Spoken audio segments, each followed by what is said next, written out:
Hello dear, welcome you all into another lecture in the course on quadratic equation. Quadratic equations के last lecture में हमने discriminant जो topic था हमारा उसको हमने रैप अप किया है और आज के इस लेक्चर के अंदर हम डिस्कस करने वाले हैं एक नया method that is factorization method, जिसको हम in short splitting the middle term method के नाम से भी जानते हैं.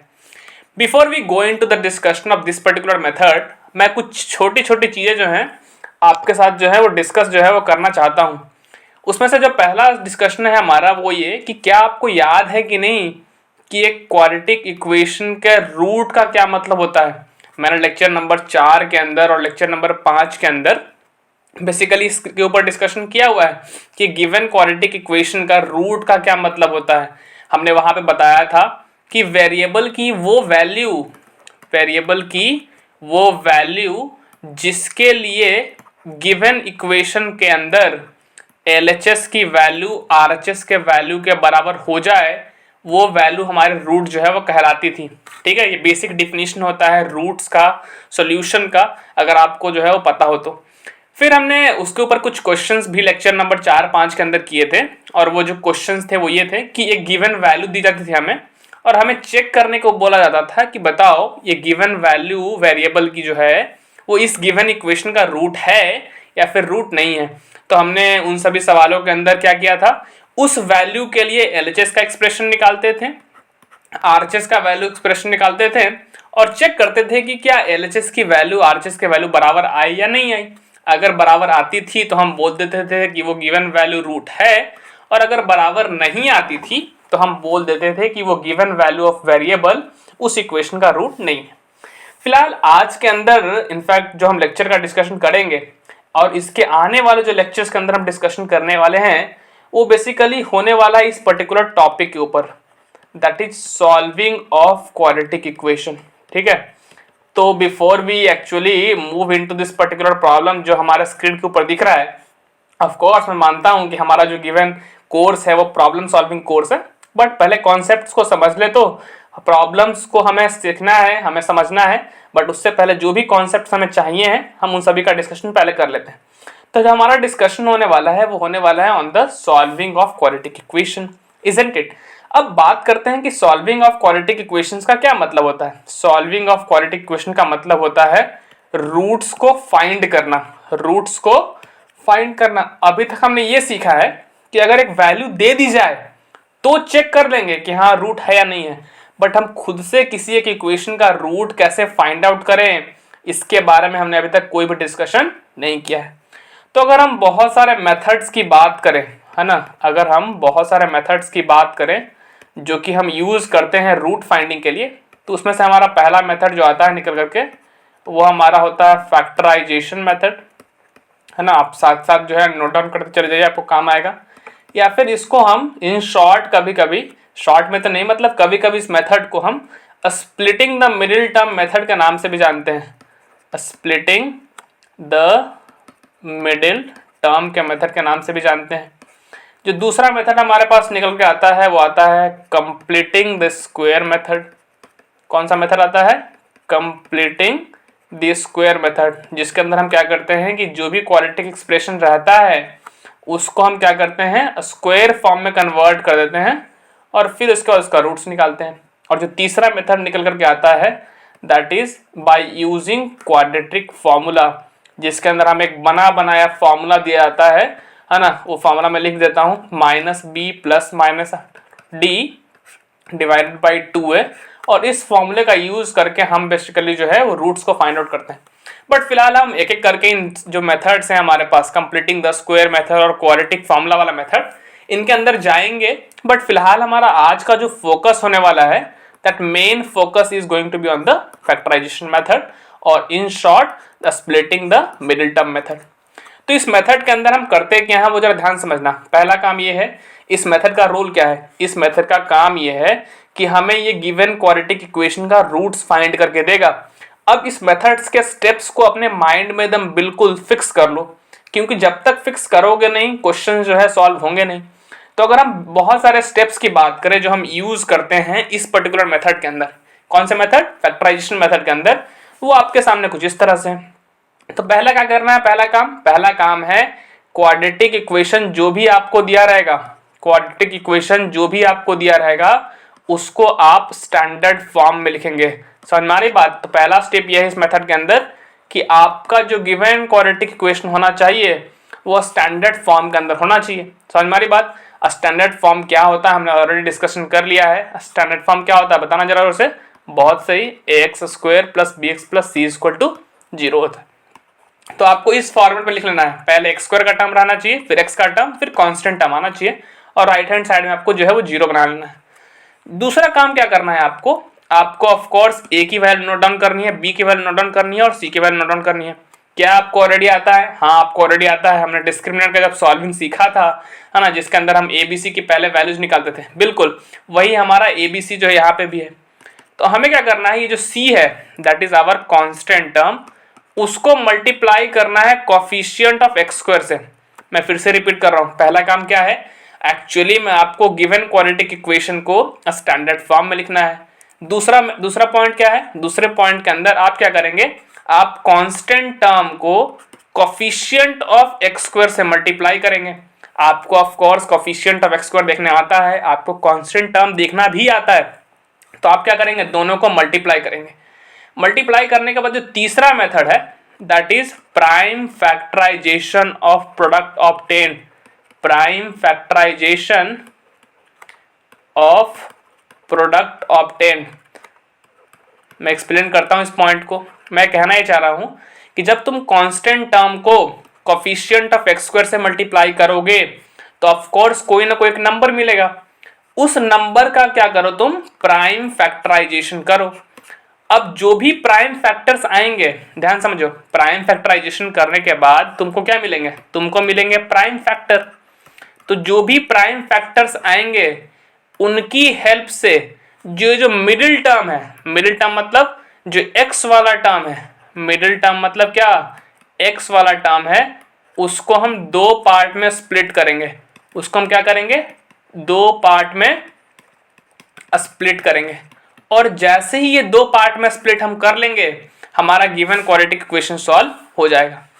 तो अगर आप गौर से मैं फिर से इस मेथड के जो है मैं बताऊं इस मेथड के बारे में, तो आपको 4 स्टेप करने हैं। पहला पॉइंट क्या है, क्वाड्रेटिक इक्वेशन को स्टैंडर्ड फॉर्म में लिखो। दूसरा पॉइंट क्या है, कांस्टेंट टर्म और कोफिशिएंट ऑफ x² को मल्टीप्लाई करो, उससे जो नंबर मिलेगा उसका करो क्या, प्राइम फैक्टराइजेशन। और लास्ट पॉइंट क्या है, जो भी प्राइम फैक्टर्स मिलेंगे उनकी हेल्प से आपको मिडिल टर्म यानी x वाले टर्म को दो पार्ट में क्या करना है, स्प्लिट करना है। तो अगर आप गौर से देखें तो इस मेथड के अंदर एक चीज तो है हमारा प्राइम फैक्टराइजेशन का, कि यहाँ पे एक प्राइम फैक्टराइजेशन जो है हमारे सामने निकल करके आ रहा है, जो ऑफ कोर्स आपको 6th-7th में पढ़ाया गया होगा, नो डाउट अबाउट इट। और दूसरा चीज निकल करके आ गया है दैट इज x वाले टर्म को स्प्लिट करना। तो यहाँ पे बेसिकली इस मेथड के अंदर हम कर क्या रहे हैं, एक तो प्राइम फैक्टराइजेशन का कॉन्सेप्ट इन्वॉल्व कर रहे हैं और दूसरा मिडिल टर्म को स्प्लिट कर रहे हैं। और यही रीजन है कि क्यों हमारे इस मेथड का नाम एक्चुअली जो है फैक्टराइजेशन मेथड है या फिर स्प्लिटिंग द मिडिल टर्म है, क्योंकि जो भी नंबर हमें मिल रहा था कांस्टेंट टर्म और कोफिशिएंट ऑफ x² को मल्टीप्लाई करने पे उसका हम प्राइम फैक्टराइजेशन कर रहे हैं, इसलिए हमारा जो मेथड है उसको हम फैक्टराइजेशन मेथड के नाम से जानते हैं। और क्योंकि हम इस पर्टिकुलर मेथड के अंदर मिडिल टर्म को स्प्लिट भी कर रहे हैं, इसलिए इस पर्टिकुलर मेथड को हम स्प्लिटिंग द मिडिल टर्म के नाम से भी जानते हैं। क्योंकि जब हम स्टैंडर्ड फॉर्म लिखते हैं ना, जब ax² + bx + c = 0, तो यहाँ पे जो x वाला टर्म है क्या, बेसिकली x वाला टर्म जो है वो मिडिल टर्म है अगर गौर से देखोगे तो। सो दैट्स वाई हमारा method middle splitting the middle term या फिर फैक्टराइजेशन मेथड के नाम से जाना जाता है। तो क्यों इस मेथड को स्प्लिटिंग द मिडिल टर्म कहते हैं, क्यों जो है इस मेथड को फैक्टराइजेशन मेथड भी कहते हैं, ये सारा चीज क्लियर हो गया होगा। तो इस मेथड के अंदर करना क्या है आपको क्लियर हो गया ना, क्वाड्रेटिक इक्वेशन को स्टैंडर्ड फॉर्म के अंदर लिखो, कांस्टेंट टर्म और कोफिशिएंट ऑफ x² को मल्टीप्लाई करो, जो नंबर आएगा उसका प्राइम फैक्टराइजेशन करो, और जो प्राइम फैक्टर्स मिलेंगे फैक्टराइजेशन करने के बाद उनकी हेल्प से x वाले टर्म को दो पार्ट में ब्रेक करो। और जैसे ही हम ब्रेक करेंगे दो पार्ट के अंदर हमारा क्वाड्रेटिक इक्वेशन के दो फैक्टर हो जाएंगे, उसके बाद इसको सॉल्व करना बहुत आसान हो जाएगा। तो आओ इस पर्टिकुलर मेथड को इस पर्टिकुलर सवाल के ऊपर अप्लाई करते हैं। और जैसा कि हमारा कोर्स का नाम है problem solving course on quadratic equation, तो हम प्रॉब्लम्स के थ्रू ही कॉन्सेप्ट को और अच्छे से हम सीख रहे होंगे। तो अगर गौर से क्वेश्चंस को पढ़ोगे स्क्रीन के ऊपर जो है वो कहता है solve the given equation by factorization method. कहता है आपको एक इक्वेशन दिया है x² + 5x + 6 = 0। इस पर्टिकुलर इक्वेशन को आपको सॉल्व करना है। सॉल्व करना है मतलब वेरिएबल की वैल्यू निकालना है जो इस पर्टिकुलर इक्वेशन को सेटिस्फाई करे, या फिर इसका रूट्स निकालना है, या फिर इसका सोल्यूशन निकालना है। सब बात एक ही है। तो सबसे पहले अगर हम बहुत अच्छे तरीके से लैंग्वेज के फॉर्म में लिख ले इस पर्टिकुलर चीज को, तो हम लिखेंगे the given quadratic equation is, the given quadratic equation is, तो हमारा गिवन क्वाड्रेटिक इक्वेशन क्या है, x² + 5x + 6 = 0। क्या यह स्टैंडर्ड फॉर्म में है? तो आंसर है कि हाँ, ये हमारा जो क्वाड्रेटिक इक्वेशन है स्टैंडर्ड फॉर्म के अंदर है।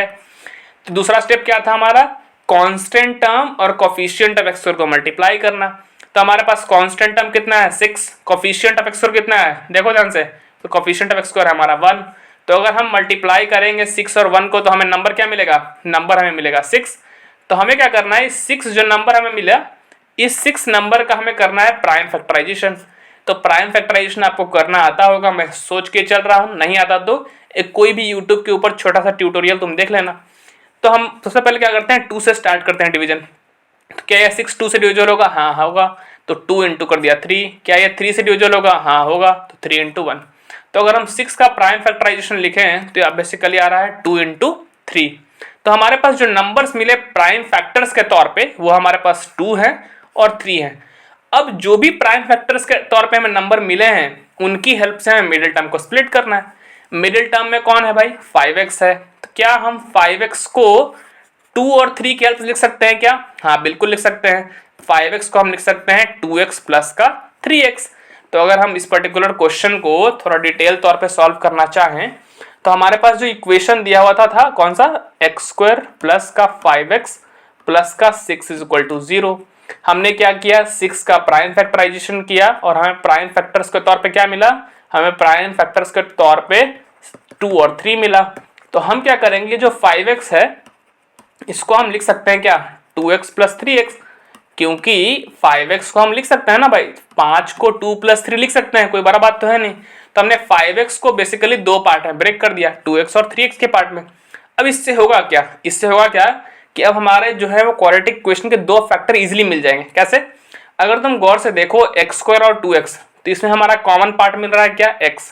तो x अगर कॉमन निकालोगे तो x² में बचेगा x, 2x में बचेगा 2। उसी तरह से ये जो 2 टर्म है 3x + 6, इसमें तुमको 3 कॉमन दिख रहा होगा। तो अगर हम 3 कॉमन निकाल लेंगे तो यहाँ बचेगा x प्लस का 2 = 0। अब ये 2 टर्म है इसके अंदर हमारा x + 2 कॉमन है, ठीक है। तो अगर हम x + 2 को कॉमन निकाल लें तो ये बन जाएगा x + 2, यहाँ पे बचा x, यहाँ पे बचा प्लस का 3, तो ये आ जाएगा x + 3 का = 0। अगर आप गौर से देखो तो फाइनली हम कहाँ पहुंच गए, हमारा जो गिवन क्वाड्रेटिक इक्वेशन है उसको हम 2 फैक्टर करने में कामयाब हो गए। अब अगर 2 नंबर का प्रोडक्ट = 0 आ रहा है, ध्यान से देखो इस चीज को, बेसिकली है क्या, ये 2 फैक्टर है और 2 फैक्टर का प्रोडक्ट आ क्या रहा है हमारे पास राइट हैंड साइड में, 0। तो 2 नंबर का मल्टीप्लिकेशन 0 कब आता है, जब उनमें से कोई ना कोई एक नंबर 0 होगा तभी वो प्रोडक्ट 0 हो सकता है, क्योंकि 2 और 3 का प्रोडक्ट थोड़ा ना 0 हो सकता है, वो तो 6 आएगा, नॉन 0 नंबर आएगा। तो अगर 2 फैक्टर का प्रोडक्ट 0 आ रहा है इसका मतलब ये है कि x + 2 0 होगा या फिर x + 3 जो है वो 0 होगा। x + 2 को 0 होने के लिए x की वैल्यू होनी पड़ेगी -2 और x + 3 को 0 होने के लिए x की वैल्यू होनी पड़ेगी -3। तो ये जो 2 वैल्यूज हमारी x की आई हैं बेसिकली ये वेरिएबल की वो वैल्यू हैं जो इस गिवन इक्वेशन को सॉल्व करने पे आई हैं। मतलब ये वैल्यूज ऑफ x इस इक्वेशन को सेटिस्फाई करेंगी, मतलब ये given values of x basically हमारा रूट्स होगा। तो हम यहाँ से बोल सकते हैं कि हमारे गिवन इक्वेशन के रूट्स कौन कौन से हैं, x = -2 और x = -3। तो हम बोल सकते हैं कि hence -2 and -3 are roots of given equation. मैं इस पर्टिकुलर लेक्चर को करता हूं जल्दी से समराइज।